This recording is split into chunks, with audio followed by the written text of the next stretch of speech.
to the Where Humanity Meets Technology podcast, where we talk to business leaders about cybersecurity, data management, and advanced digital solutions to provide strategies to increase the profitability of your company.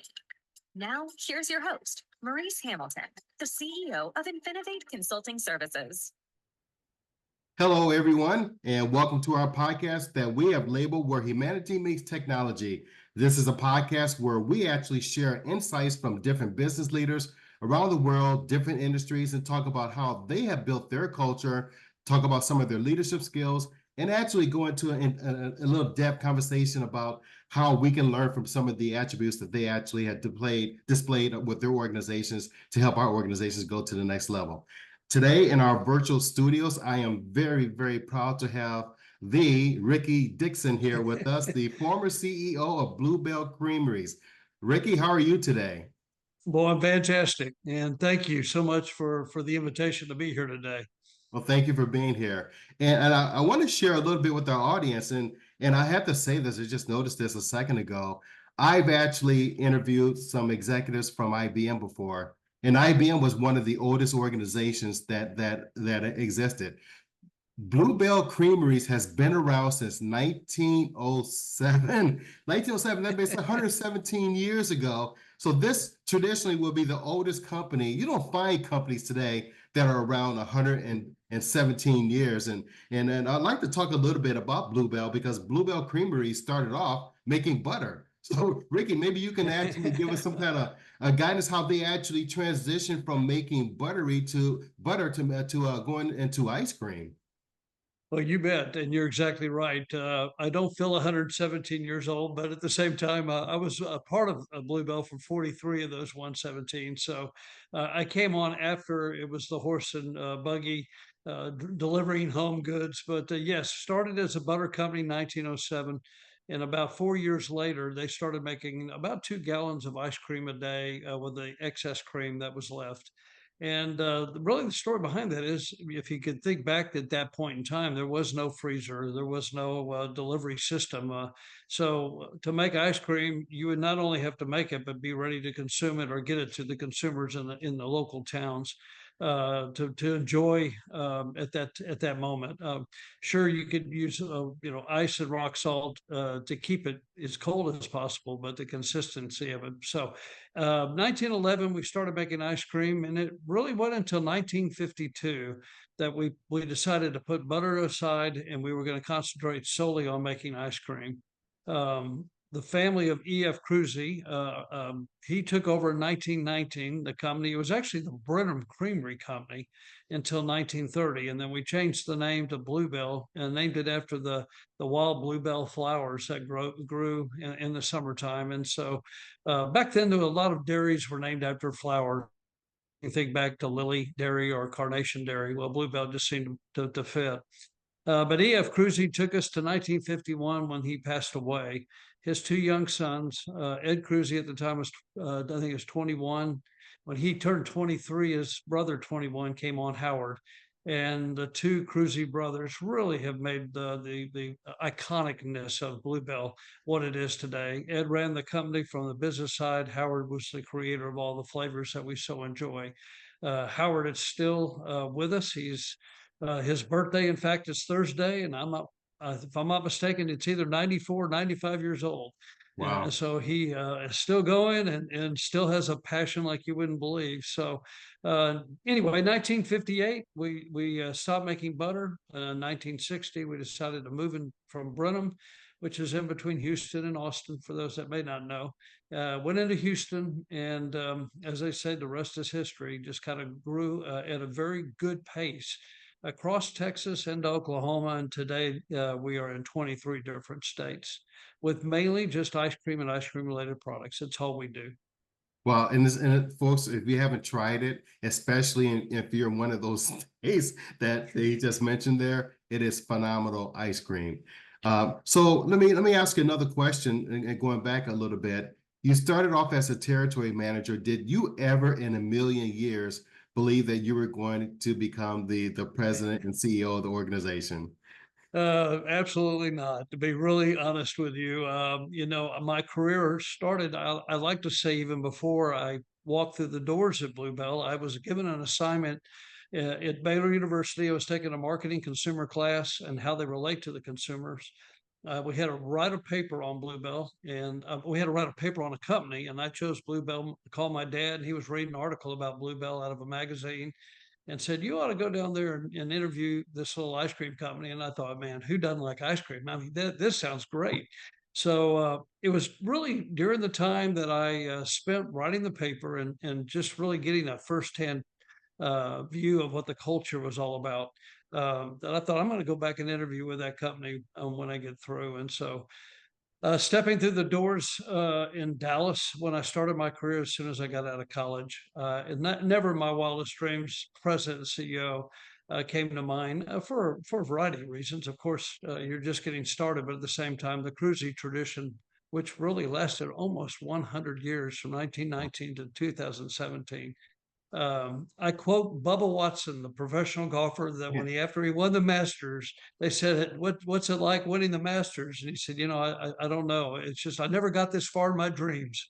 And I thought, boy, that's a really good line for me, because you want to aspire to move up, but at the same time, I learned through my career that it's really following the steps that God has laid out, and to do what He has planned. And then the enjoyment and the fulfillment comes from knowing that you're doing just that. And that really pivots to the book that I wrote, One Scoop at a Time, which really is one step at a time following God's will. So when they asked me in 2017 if we'd like to nominate you and voted you in as president of the company, no, not in my wildest dreams. I knew it was a God thing. I knew at that point, boy, if this is what you want me to do, Father, then I'm ready to go after it. Oh, that's amazing. So when you think about the biblical foundation there, and you think about the leadership skills, that was pretty much zoned in at an early. You said, "This is the path I'm on. I'm going to follow the steps that the God has outlined for me," and that's what you follow in that particular that pattern. Sounds like. Absolutely, and I will say, and it's in the book. There was a point in time that I actually drifted from center. Maybe got over to those speed bumps on the right hand side of the highway. But really, what was happening is I was asked to move from San Antonio into Oklahoma. We were moving out of the state for the first time with a branch, and part of that was to start a whole new region. And in that process, once I moved, it got real quiet. And I thought, wow, I thought this is where God wanted me, and I'm here, and nothing was happening. And finally, I get the phone call that, hey, we're gonna need to meet after one of our meetings, retreat meetings that we were having. And I'm thinking, this is it. So I go into the room, and I realized really pretty quick that the mood wasn't quite the celebration type mood that I was expecting. In fact, it was just the opposite. It was things that I had drifted from doing that I had been doing, and or things I should be doing that I wasn't. And so it was, from what I remember, page and a half, 2 page of handwritten, single spaced, really critiques. So I was frustrated, went back to the hotel room, sat on the bed, and I just remember, God, I really thought I heard your voice when you said you wanted me to move to Oklahoma and you wanted me to be here. And as soon as I was finishing those sentences, I heard him come over me, not audibly, but I felt in my spirit him say, "You're not here for your promotion. You're here for my will." Yes. And I never will forget that. And I thought, even though I was still frustrated, I thought, that's what we're here for. Hmm. And so I really, from that point, decided to really continually seek His purpose. And then I add to that as, God, not only do I want the purpose, but I pray you put in me the passion for whatever that purpose is. So I don't care what it is, as long as I know that this is where you have me, and you put that passion in me, then let's do it. It wasn't long after that I found myself actually running our manufacturing plant in Broken Arrow, Oklahoma, which would have been way outside my box. I was a marketing journalism major, and now I'm making ice cream. And when I say that, I say it very loosely. I was guiding the people that knew how to make the ice cream. So if it wasn't for that season, then I don't think the season of running the company would have ever happened. And so, when you're in the fire, a lot of times, and God's molding you, it's hard to understand. At the same time, when you're able to look back, okay, now I understand. And God, you really did know what you were doing, which of course He does. But being able to see that and then follow His lead, um, really became, I don't say my mantra, but I really, to this day, even though I'm retired, that's what I'm seeking. God, okay, what's my next assignment? I'm ready. Let's do it. And so it's an exciting phase, although, if I have a bowl of ice cream and a spoon, I'm a pretty good salesman, especially if it's Okay. Bluebell. It sounds like it. And so that by following his guidance in that manner for it, that's where you actually got some like innovation. You got different ideas about quality, and that's how you actually took those beliefs and said, let me build a culture that's actually going to have a bunch of people with the same passion that I have. So that way, it just took it up to another level. Would you agree with that? Yeah, I would say that, especially in a leadership position, you're being looked at all the time. And I try to instill in the management teams that you're being watched all the time. It's not just what you say. In fact, what you say better be backing up what your actions are. But your employees, you're the lifeline to them. And so as a leader, the good thing about Bluebell is the culture has been there. They make just tremendous ice cream, and I like to say they make it like they want to take it home. And they're making that ice cream that day to go home and celebrate. And if they have something left over, then they sell it. Even though it's a little bit backwards, I think you kind of understand what I'm trying to say. Mm-hmm. But as you grow with the company, and as innovation does come on, and as you reach out, you start doing and taking steps that are maybe uncomfortable because they're just not the norm. I think it's really important to be visible, being transparent, and accessible to where you can communicate that vision in a way that they will grab hold of it. And so I'm a firm believer in that. Servant leadership as well. I want to not just sympathize with an employee. I want to empathize. I want to feel what they're feeling and try to be a little bit to the dynamics of what they deal with. That way I can help them be as good as they possibly can be. And believe me, I'm learning just the same as they are. Especially, like I said, a journalism marketing major walking a production floor can be a scary thing for everybody. Yes. But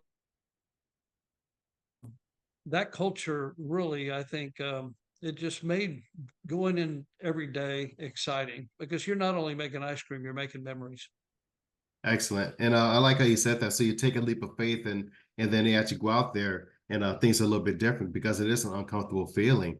And what would you say would be some of the biggest challenges that you face as a leader and some of the greatest successes that you actually had when you're at the helm of Bluebell Creameries? I think as far as the challenges, you're always dealing with the pace of growth. We again have moved at a very steady pace. I would say that you want to be you want to be number one. You want to grow as fast as you can and be everywhere you possibly can. But that never has been our particular path. It's been take the next market and make sure you take care of the consumers in that market before you go to the next market. We're a direct store delivery company, which means that we not only make the product ourselves, but we put it on our own trucks, take it to a distribution or branch location. We have like 67 of them now throughout the South, up and all the way up to Virginia. So I have to say we're pushing the north, but then we actually take it to the supermarkets and put it on the shelf.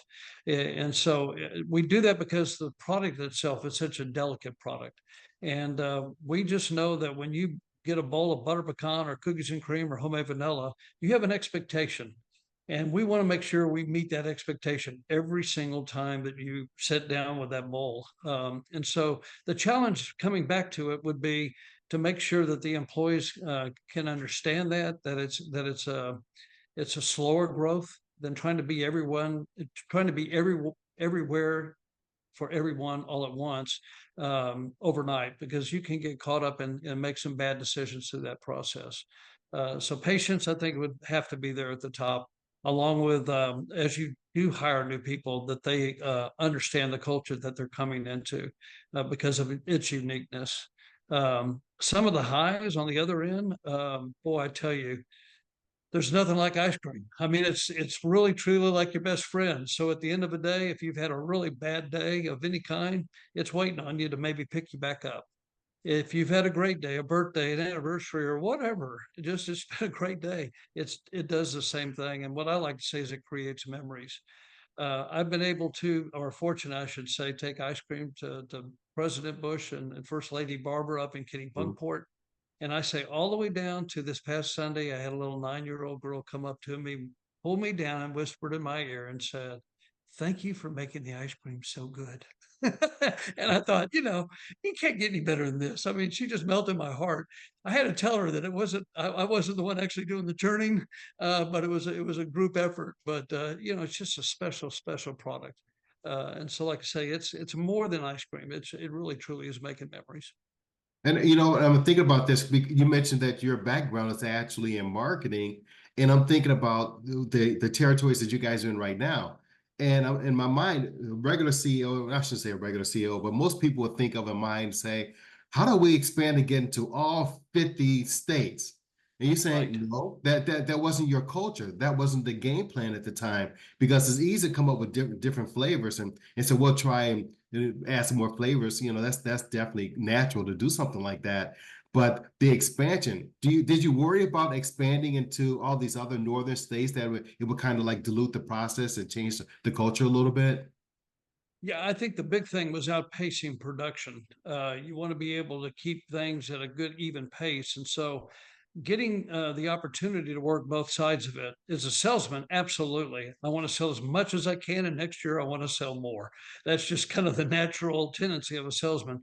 But when you flip over to the production side, you want to make sure you make the product again the way it's supposed to be made. And so if you get to where you're moving too fast, you start working longer hours or weekends, and you have a tendency to potentially cut corners. And I just think that yes, we all want to be number one. That's to go without saying. But I always believe in my heart, I want to be the very best I can be where I'm at, and then continually grow. Because I think if you're not growing, you're doing the opposite. And so the challenge is there. Now that I'm retired, I think the gentleman that took my place, which is a phenomenal individual, is going to be sitting and having those same questions asked as he's navigating through the waters. But I think also the if you do it and you see the template looking backwards, you can use that template to move forwards. But doesn't mean you have to do it exactly the same way. There are ways you can expand, but you still want to do it at a rate in a way that doesn't jeopardize what got you there. I like Mhm. to look at it as like the 50-year goal. 50 years from now, of course, 50 years from now, I hope I'm up in heaven eating homemade vanilla. I'll be honest with you. I call that the milk and honey. But I think that that's the end game, is to have that same culture, same philosophy, continually change, but to change though to stay who you are, and be able to pass that on to generations. Wow, that's amazing. So let me ask you one more question, then if you can talk a little bit about your book, One Scoop at a Time, because I'm looking forward to reading it myself. So I have one more question for you before we get to that Sure. point. And that question is, and you mentioned about the experience of the your little girl actually talking to you and whispering to you, and it brought back memories. I remember when I was a little kid that we would see the Mr. Frosty or Mr. Softy, I think it was Mr. Softy, and you would listen for that ice cream truck in the Mm. summertime, and hopefully you had enough money so you can actually go buy it. You want to get something, but you when you eat ice cream, usually when you and I'm not saying usually, always when you eat ice cream, it's usually a joyous occasion. It's That's something. right. It's a memory. It's something. It's really good. And even when and that's why I highly recommend our audience try Bluebell ice cream, because it is delicious. And but I think about that. So when you think about that tradition, uh, you mentioned that the new CEO, how he's got to come back and take that on and keep that tradition going. That's really a tough challenge there. That's right. No, no question. And again, I think if you get it centered on the company and the employees that are doing that, but the end result to the consumer, and stay focused with that, it's there. You don't have to maybe tweak it too much to keep that magic going. But I think it's normal for anybody want to make their own mark, and I think that's where you possibly can get off track. I've got to do something different just so I can have it for me. And I'll be honest with you. Going back to that time in that hotel room, I learned it's not about what I want; it's what God wants that through me and in me. And so I've been fortunate, there's no question, but I continually pray that whatever I'm doing, whatever I'm saying, and how I'm leading, that I'm doing it for His glory. And the benefits in ice cream, it just comes natural because it is ice cream. I'm just glad it's not green beans, and I'm not trying to pick on green beans. It's just ice cream is fun. Yes, there are rocky roads, no pun intended, but it's so rewarding, to say the least. That's awesome. So, and I know that I'm lucky to catch you right now because I know you're either started your book tour or you're about to start a book tour, one scoop at a time, and it's called Stories and Lessons from Fear to Faith. So I'm ready to read it because I think it has a lot of fear based where you actually overcome the fear with faith. And I know you're going to talk a little bit about that. So I'm looking. Can you tell us a little bit about the book? Oh, absolutely. And thank you. It came at a really great opportunity as I'm finishing my career. My career actually started, as I mentioned, writing a paper in college. And I thought, what a better way to finish my career is to put together what I call a collection of just my journey through Bluebell, some great stories about Bluebell, but really the heart and soul of the book is finding hope and peace with a roadmap to turning fear into faith. And it's more about how do you find peace in the middle of a storm? We're all going to have storms, whether it be personal or with the company that we're with. And I think that hopefully we captured that in this book. There's some just some fun stories. I hope that you laugh. There's potential to shed some tears. We have just some tremendous stories of people that Bluebell has meant so much they wanted to include it in their celebration of life after they passed away. I have, in fact, one chapter on a lady by the name of Tanya, whose sister actually called desperately wanting Bluebell because she was on the hospice had been called in. I won't say too much more because it's Mhm. just a tremendous story, but it truly is. I hope and pray a roadmap with ice cream, yes, in there, and you'll get a really good um, flavor, for a better word, of what Bluebell's all about, but also some leadership tips and principles sprinkled throughout the book, and just what I have found that has worked for me as an individual. But I really enjoyed writing the chapters and putting it together, and it did just come out last week, 16th of July. It's now available on Amazon and also available onescoopatatime.com. So either one of those you can go and you're able to find out more about it, and also if you so desire to purchase it. Um, but hopefully that'll give you a little bit of the flavor about what the book's all about. It does, and I'm looking forward to reading it, and I'm sure our audience will look forward to reading it as well. And so, Ricky, we just want to thank you for taking a few minutes out of your busy day to join us on our virtual podcast here and share your leadership stories and talk a little bit about Bluebell Creameries and how that has impacted you and how you've actually applied faith to your to your not only your personal growth but to the culture. I mean, the people there have to will definitely acknowledge the faith that you had that's been dispelled upon them, and they can acknowledge with that as well. So I'm sure it's been a great career for you. Well, thank you so much. And yes, tremendous memories, no question. As I tell people, I can still go to the store and buy Bluebell, but I sure do miss my friends back at the creamery.